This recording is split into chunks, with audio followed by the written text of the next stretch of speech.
નમસ્કાર, એશિયાના સૌથી જૂના અખબાર મુંબઈ સમાચારના ડિજિટલ પ્લેટફોર્મ પર આપનું સ્વાગત છે। હું છું જીગર પંડ્યા। નજર કરીશું મુખ્ય સમાચાર।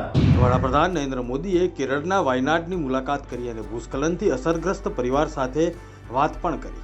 પ્રભાવિત ક્ષેત્રોની મુલાકાત દરમિયાન પીએમ મોદી ભાવુક થયા। કેન્દ્રીય રાજમાર્ગ અને પરિવહન મંત્રી નીતિન ગડકરીએ પંજાબના મુખ્યમંત્રીને ચેતવણી આપી અને પત્ર લખ્યો। ગડકરીએ કહ્યું કે રાજ્યમાં કાયદો અને વ્યવસ્થાની સ્થિતિ સારી નથી।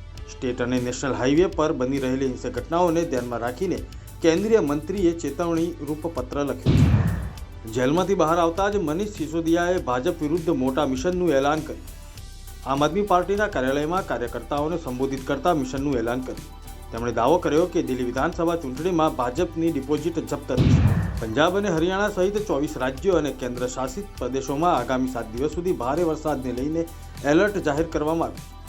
હવામાન વિભાગ અનુસાર દક્ષિણ પૂર્વ ઉત્તર પ્રદેશ અને તેની આસપાસના વિસ્તારો, રાજસ્થાન અને દક્ષિણ ઝારખંડમાં ચક્રવાતી પવનો ઓછા દબાણવાળા વિસ્તારની બરાબર ઉપર વહી રહ્યા છે।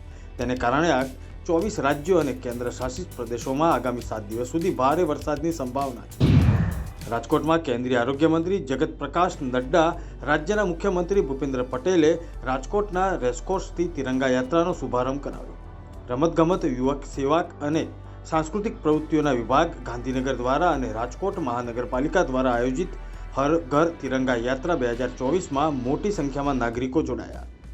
ગુજરાતમાં હર ઘર તિરંગા અભિયાન અંતર્ગત તિરંગા રેલીનું આયોજન કરવામાં આવ્યું, જેમાં ઢોલ અને શરણાઈના તાલે રાષ્ટ્રધ્વજ સાથે બાળકો ટ્રેડિશનલ વેશભૂષામાં સજ્જ થઈને રાષ્ટ્રભાવના ઉજાગર કરવા રેલીમાં જોડાયા। બહોળી સંખ્યામાં ગ્રામજનો અને વહીવટીતંત્રના અધિકારીઓ પણ જોડાયા। સોમનાથ જિલ્લા પોલીસ વડાના સીધા માર્ગદર્શન હેઠળ કોડીનાર પંથકમાં જિલ્લાભરમાં 100 પોલીસ કર્મીઓની 10 ટીમો બનાવીને જુદી જુદી 97 જગ્યાએ દારૂના અડ્ડાઓ પર રેડ કરવામાં આવી। રેડ દરમિયાન 14 જગ્યાએથી દારૂ સહિતનો નશીલો પદાર્થ પોલીસે જપ્ત કરીને કાયદેસરની કાર્યવાહી હાથ ધરી છે। મુખ્યમંત્રીએ વિશ્વ સિંહ દિવસની ઉજવણીના ભાગરૂપે સાસણ ગીર ખાતે આયોજિત સિંહ સંરક્ષણ જનજાગૃતિ રેલીને પ્રસ્થાન કરાવ્યું।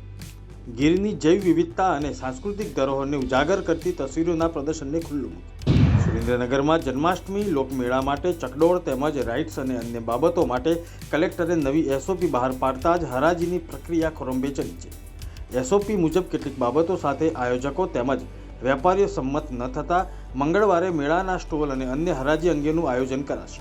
કેન્દ્રીય મંત્રી જેપી નડ્ડાએ રાજકોટમાં એઇમ્સનું નિરીક્ષણ કર્યું અને કામગીરીનો સંતોષ વ્યક્ત કર્યો। તેમણે જણાવ્યું કે પીએમ નરેન્દ્ર મોદીના નેતૃત્વમાં 22 ઓલ ઇન્ડિયા ઇન્સ્ટિટ્યૂટ બની છે। દેશભરમાં ચાંદીપુરા વાયરસની સ્થિતિ કંટ્રોલમાં છે। આ હતા અત્યાર સુધીના મુખ્ય સમાચાર। જોતા રહો મુંબઈ સમાચારનું ડિજિટલ પ્લેટફોર્મ। નમસ્કાર।